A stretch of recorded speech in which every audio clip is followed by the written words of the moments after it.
All right, day one, week one. Welcome to American Government.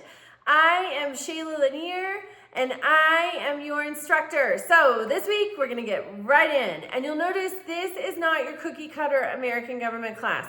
I have several activities that we will do, well, that you will do. I wish we could do them together. Often I have students from all across the state. But because I want you to work with this material. If you simply just read a text and answer questions, you're not working with the material. And I have found that maybe it doesn't convey the lesson of American Government. So we're going to get right into it. So this week, you're reading chapter 1 of the OpenStax text. All of our textbooks all of our materials are linked in the syllabus. The primary textbook is American Government 3rd edition from OpenStax. It's available online completely for free. If you're like me, I'm a little older, I like a book in my hands. There is an option to purchase one on the OpenStax website. I think they are about $40, but everything is available completely at no cost to you on that website. It's linked in the syllabus.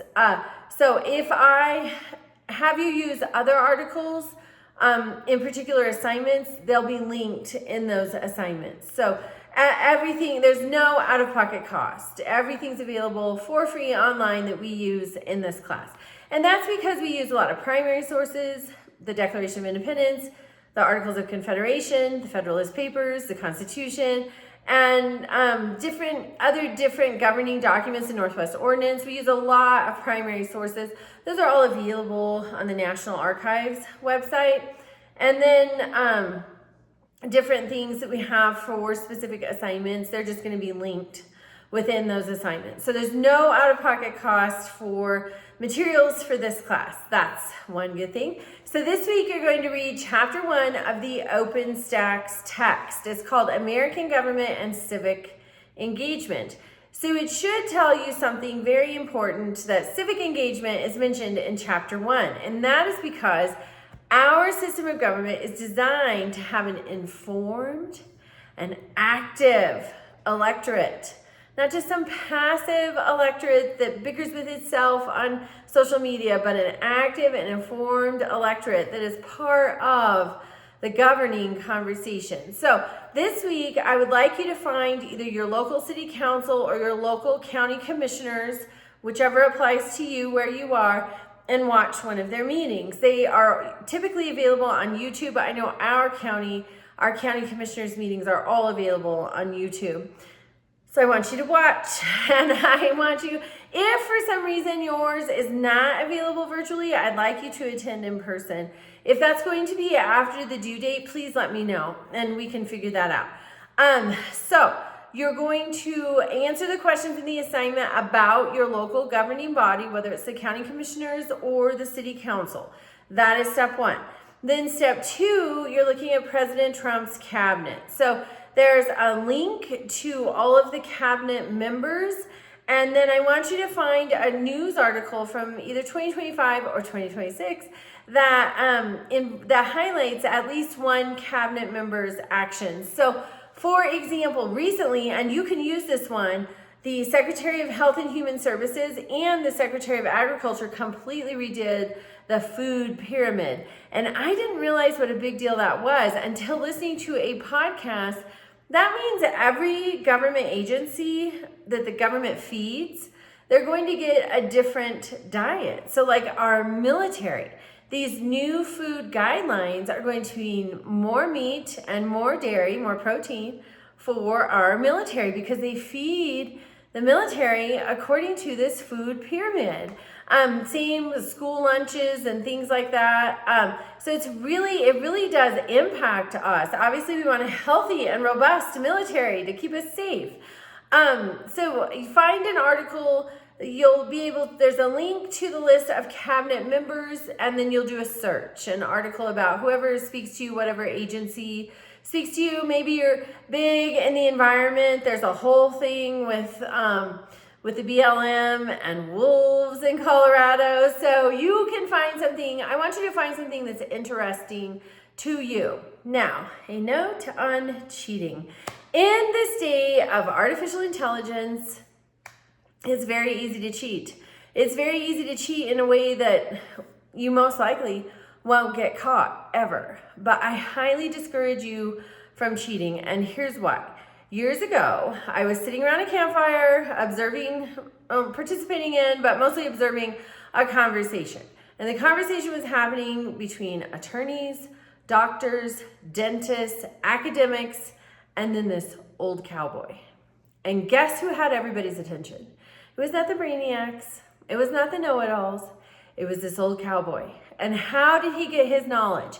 He spent his time, anytime there was inclement weather that forced him indoors, he read. Eyes on a page, he would have a stack of books waiting for him. He would read. And he worked very hard.